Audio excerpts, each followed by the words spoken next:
Hola gente, ¿cómo están? Espero que bien. Y como sabrán, hoy voy a seguir con un cuento de este libro, que es el cuento más largo. Bueno, ¿se acuerdan que los videos anteriores yo estaba leyendo un cuento muy largo que se llamaba, La autopista del sur? Sí, estoy en lo correcto. Y bueno, esas son la primera y la segunda parte de mí contando este cuento. Y tal vez esta parte sea la tercera y la última parte en donde ya terminé de contar este cuento. Bueno, yo me quedé por esa parte, las baterías empezaban a descargarse. Creo que llegué hasta ahí.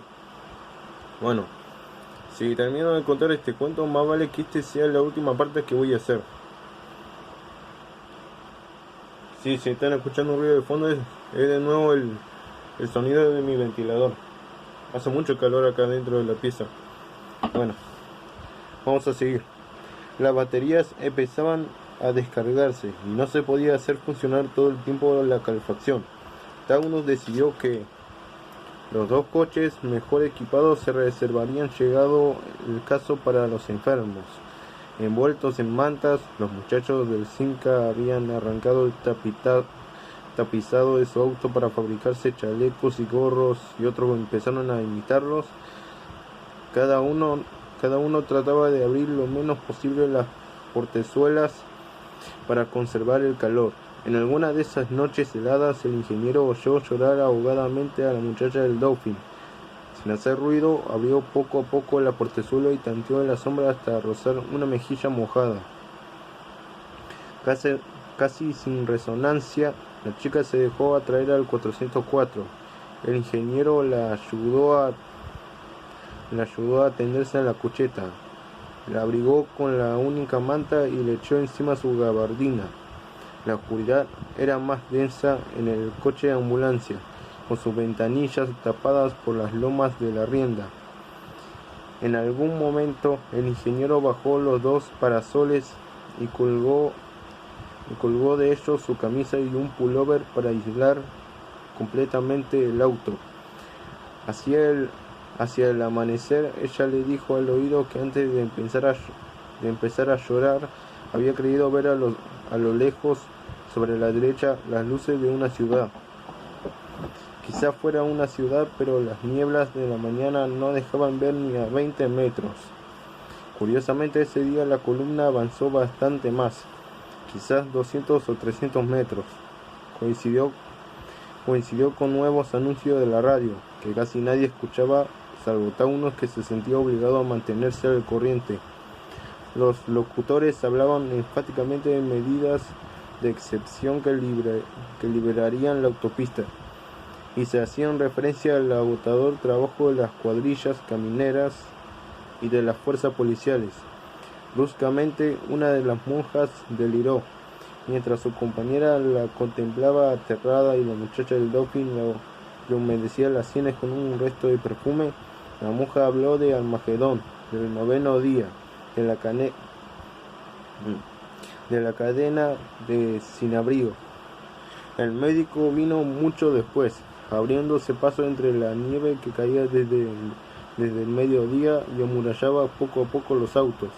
Deploró la carencia de una inyección calmante y aconsejó que llevaran a la monja a un auto con buena calefacción. Taunus la instaló en su coche, y el niño pasó al carabel donde también estaba su amiguita del 203. Jugaban con sus autos y se divertían mucho porque eran los únicos que no pasaban hambre. Todo ese día y los siguientes nevó casi de continuo, y cuando la columna avanzaba unos metros había que despejar con medios improvisados las masas de nieve amontonadas entre los autos. A nadie se le hubiera ocurrido asombrarse por la forma en que se obtenían las provisiones y el agua. Lo único que podía hacer Taunus era administrar los fondos comunes y tratar de sacar el mejor partido posible de algunos trueques.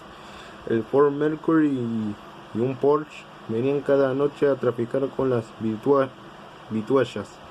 Taunus y el ingeniero se encargaban de distribuirlas de acuerdo con el estado físico de cada uno. Increíblemente, la anciana de Lide sobrevivía, perdida en un sopor que las mujeres se cuidaban de disipar. La señora del Beliu, que unos días antes había sufrido de náuseas y vaídos, se había repuesto con el frío y era de las que más ayudaban a la monja a cuidar a su compañera, siempre débil y un poco extraviada. La mujer del soldado y del 203 se encargaban de los dos niños. El viajante del DKW, quizá para consolarse de que el ocupante del Dauphin hubiera preferido al ingeniero, pasaba horas contándoles cuentos a los niños. En la noche los grupos ingresaban en otra vida sigilosa y privada. Las portezuelas se abrían silenciosamente para dejar entrar o salir alguna silueta aterida. Nadie miraba a los demás, solo los ojos tan ciegos como la sombra misma. Bajo mantas sucias, con manos de uñas crecidas, oliendo a encierro y a ropa sin cambiar, algo de felicidad duraba aquí y allá. La muchacha del Dauphin no se había equivocado. A lo lejos brillaba una ciudad, y poco a poco se irían acercando. Por las tardes el chico del Simca se trepaba al techo de su coche, vigía incorregible envuelto en pedazos de tapizado y estopa verde. Cansado de explorar el horizonte inútil, miraba por milésima vez los autos que lo rodeaban. Con alguna envidia descubría a Dauphin en el auto del 404, una mano acariciando un cuello, el final de un beso. Por pura broma, ahora que había reconquistado la amistad del 404, les gritaba que la columna iba a moverse. Entonces Dauphin tenía que abandonar el 404 y entrar en su auto, pero al rato volvía a pasarse en buscar de calor, y al muchacho del Simca le hubiera gustado tanto poder traer a su coche a alguna chica de otro grupo. Pero no era ni para pensarlo con ese frío y esa hambre. Sin contar que el grupo de más adelante estaba en franco tren de hostilidad con el de Taunus por una historia de un tubo de leche condensada. Y salvo las transacciones oficiales con Ford Mercury y con Porsche, no había relación posible con los otros grupos. Entonces el muchacho del Simca suspiraba descontento y volvía a hacer la de vigía hasta que la nieve y el frío lo obligaban a meterse tiritando en su auto. Pero el frío empezó a ceder, y después de un periodo de lluvias y viento que enervaron los ánimos y aumentaron las dificultades de aprovisionamiento, siguieron días frescos y soleados en que ya era posible salir de los autos, visitarse, reanudar relaciones con los grupos de vecinos. Los jefes habían discutido la situación y finalmente se logró hacer la paz con el grupo de más adelante. De brusca desaparición del Ford Mercury se habló mucho tiempo sin que nadie supiera lo que había podido ocurrirle, pero Porsche siguió viniendo y controlando el mercado negro. Nunca faltaban del todo el agua o las conservas, aunque los fondos del grupo disminuían y Taunus y el ingeniero se preguntaban qué ocurriría el día en que no hubiera más dinero para Porsche.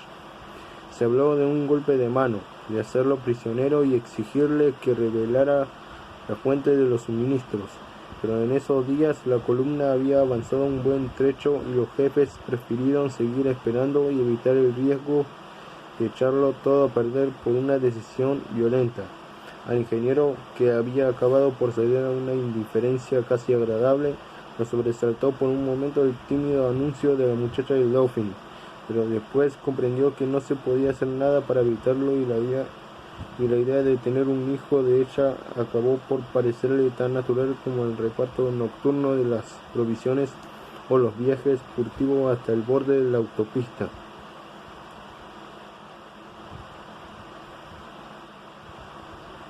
Tampoco la muerte de la anciana de Lide podía sorprender a nadie. Hubo que trabajar otra vez en plena noche, acompañar y consolar al marido que no se resignaba a entender. Entre dos de los grupos de vanguardia estalló una pelea y Taunus tuvo que oficiar de árbitro y resolver precariamente la diferencia. Todo sucedía en cualquier momento, sin horarios previsibles. Lo más importante empezó cuando ya nadie lo esperaba, y al menos responsable le tocó darse cuenta el primero. Trepado en el techo del Simca, el alegre vigía tuvo la impresión de que el horizonte había cambiado. Era el atardecer. Un sol amarillento deslizaba su luz rasante y mezquina, y que algo inconcebible estaba ocurriendo a 500 metros, a 300, a 250.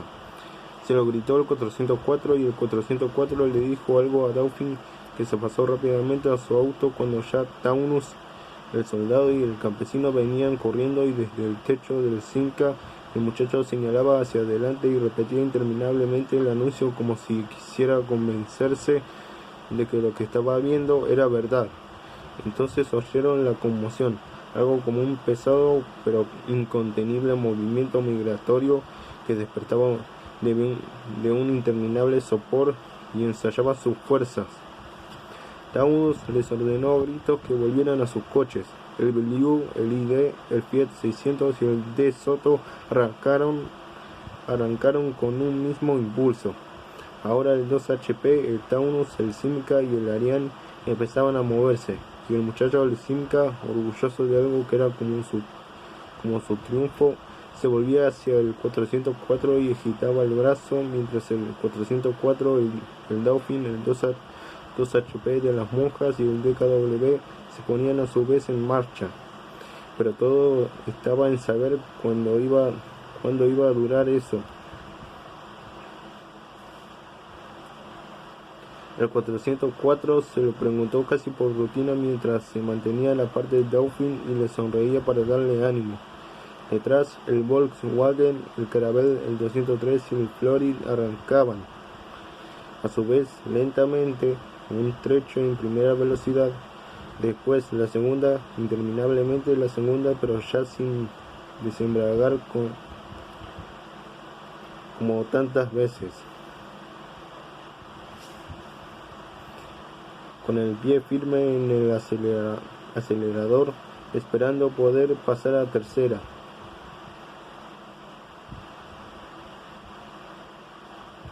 Estirando el brazo izquierdo, el 404 buscó la mano de Dauphin.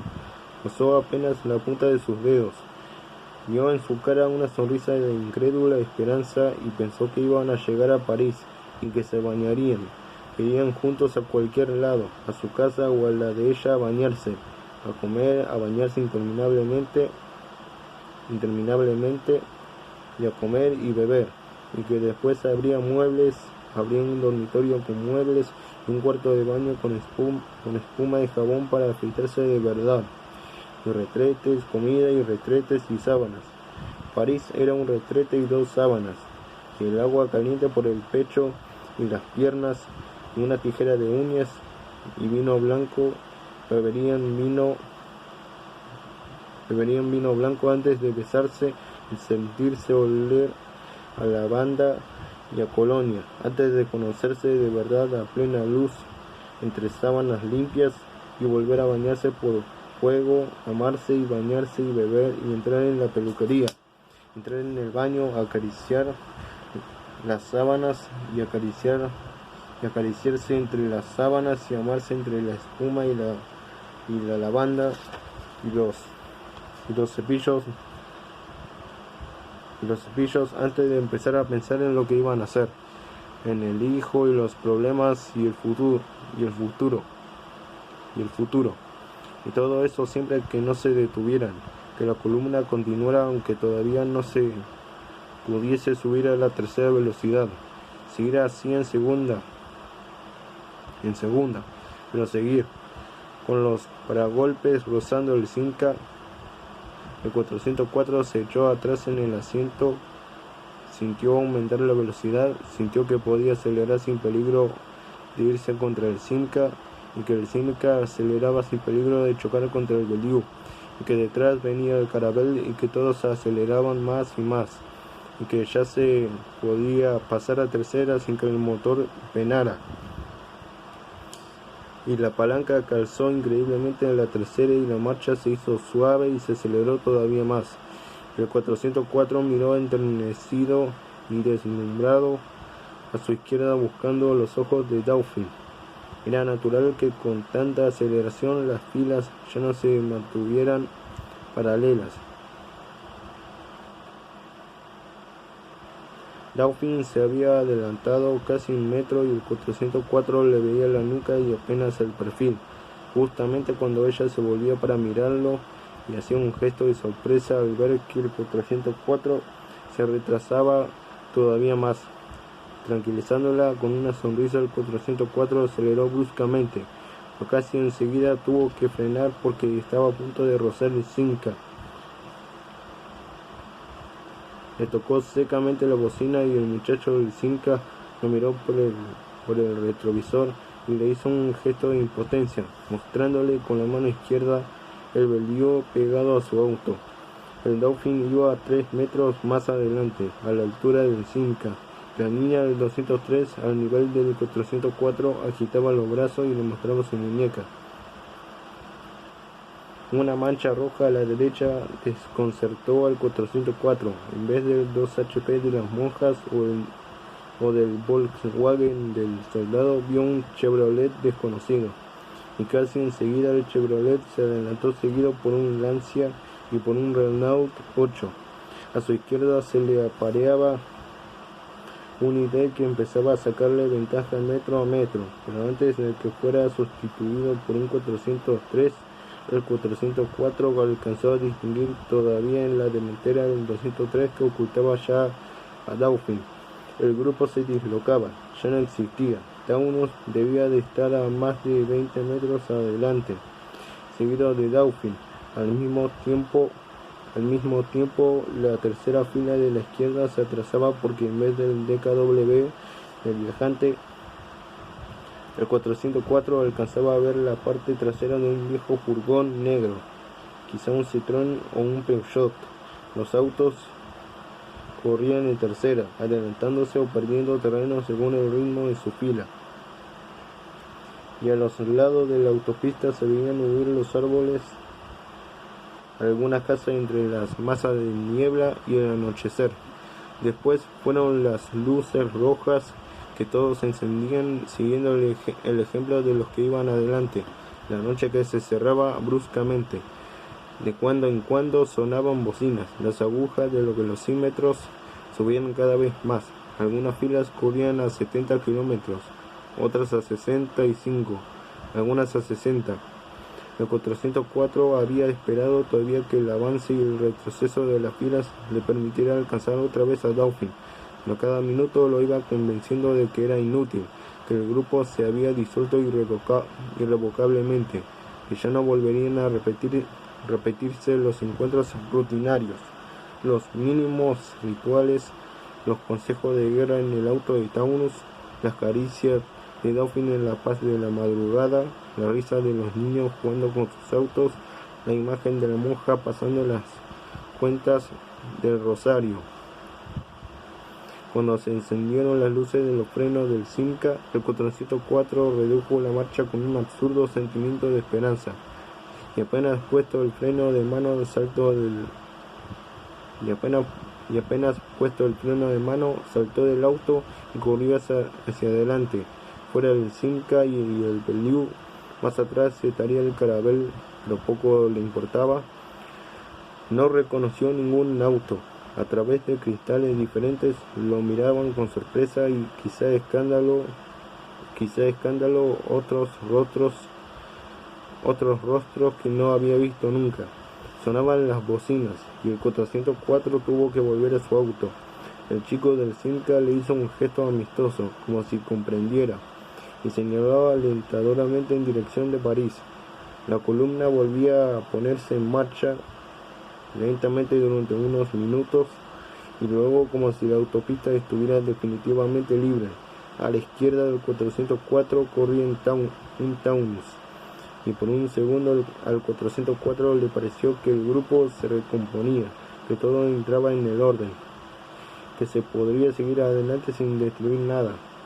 Pero era un Taunus verde, y en el volante había una mujer con anteojos ahumados que miraba fijamente hacia adelante. No se podía hacer otra cosa que abandonarse a la marcha, adaptarse mecánicamente a la velocidad de los autos que lo rodeaban, no pensar. En el Volkswagen del soldado debía estar su chaqueta de cuero.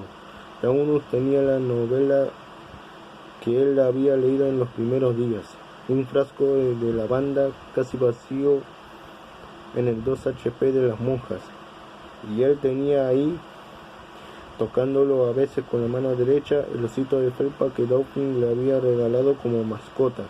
Absurdamente se aprobaba la idea de que a las 9:30 se distribuirían los alimentos. Habría que visitar a los enfermos, examinar la situación con Taunus y el campesino de Larian. Después sería la noche, sería Dauphin subiendo sigilosamente a su auto, las estrellas o las nubes, la vida. Sí, tenía que ser así, no era posible que eso hubiera terminado para siempre. Tal vez el soldado consiguiera una ración de agua que había escaseado en las últimas horas. De todos modos, se podía contar con Porsche, siempre que se le pagara el precio que pedía. Y en la antena de la radio flotaba locamente la bandera con la cruz roja, y se corría a 80 km por hora hacia las luces que crecían poco a poco, sin que ya se supiera bien por qué tanto apuro.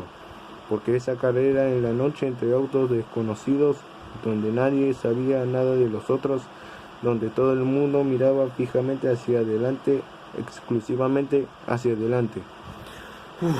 Por fin terminé de leer este cuento. Yo sabía que este video iba a ser la tercera y última parte de mí contando este cuento. Bueno, y como siempre, eso fue todo por hoy. Si les gustó el video, denle like, suscríbanse y activen la campanita para recibir notificaciones de mis próximos videos. Compártanlo con sus amigos o familiares para que sepan de mi existencia. Con sus amigos o familiares, si lo dije bien. Y comenten qué les pareció el video. Hasta la próxima.